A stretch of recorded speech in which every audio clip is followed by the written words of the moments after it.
बाजार में गिरावट आपकी जेब पर क्या असर? जेब पर क्या असर? बाजार में गिरावट से आप पर क्या असर पड़ेगा, इस खबर को आपको देखना चाहिए। मैं तो बहुत ज्यादा शेयर मार्केट समझता नहीं हूं, लेकिन मुझे लगता है कि आपको समझना चाहिए। आज सुबह से मार्केट में हलचल मची हुई है। शेयर बाजार में भी भारी गिरावट देखने को मिली है। शेयर बाजार में निवेश करने वाले भारत के 12-13 करोड़ लोगों की जेब पर सीधा असर पड़ा है। अब सोचिए 13 करोड़ में आप भी होंगे। मैं बहुत सारे अपने सहयोगियों को देखता हूं ऑफिस में, वो शेयर मार्केट बाजार खोजते रहते हैं, देखते रहते, वो भी शेयर खरीदे रहते हैं, लेकिन करोड़ों रुपए लोगों के डूब गए। अमेरिका के राष्ट्रपति डोनाल्ड ट्रंप की टैरिफ नीति की वजह से वैश्विक बाजारों में भारी गिरावट आई है। भारतीय शेयर बाजार में एक दिन में 3.25% की गिरावट दर्ज की गई, जिससे निवेशकों को 19 लाख करोड़ रुपए से अधिक का नुकसान हुआ है। एक आध करोड़ रुपया नहीं है, 19 लाख करोड़। वैसे तो भारतीय बाजार में उठापटक की स्थिति लगातार बनी हुई है, लेकिन आज तो शेयर मार्केट के लिए ब्लैक मंडे रहा। बहुत बड़ी गिरावट मार्केट में दर्ज हुई है, भयंकर। बाजार खुलते ही हाहाकार मच गया है। बाजार खुलते ही सेंसेक्स करीब 3000 और निफ्टी 1000 अंक नीचे था। चंद मिनटों में ही भारतीय निवेशकों को करीब 19 लाख करोड़ रुपए का झटका लग गया। सोचिए ट्रंप के एक फैसले से कितना बड़ा नुकसान हुआ है। इस पूरे मामले से निपटने के लिए सरकार की क्या तैयारी है, मार्केट एक्सपर्ट बता रहे हैं, सुनिए। ये रिकवरी आने में समय लगेगा। जब तक ये नॉर्मलाइज नहीं हो जाएगा दोनों साइड से।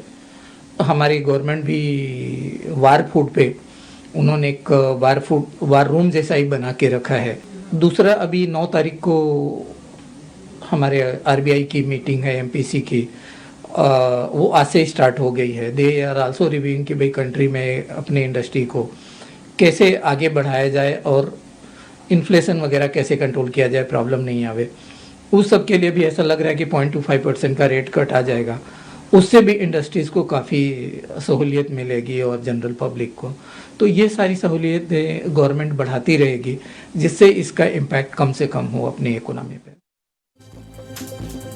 इतना ही नहीं, आज आम आदमी की जेब पर सीधा असर डालने वाला एक और फैसला आया है, जिसके बाद आपके और हमारे घर के बजट पर सीधा असर पड़ेगा। घरेलू गैस सिलेंडर 50 रुपया महंगा हो गया भाई साहब। पेट्रोलियम मंत्री हरदीप सिंह पुरी ने इसकी जानकारी दी।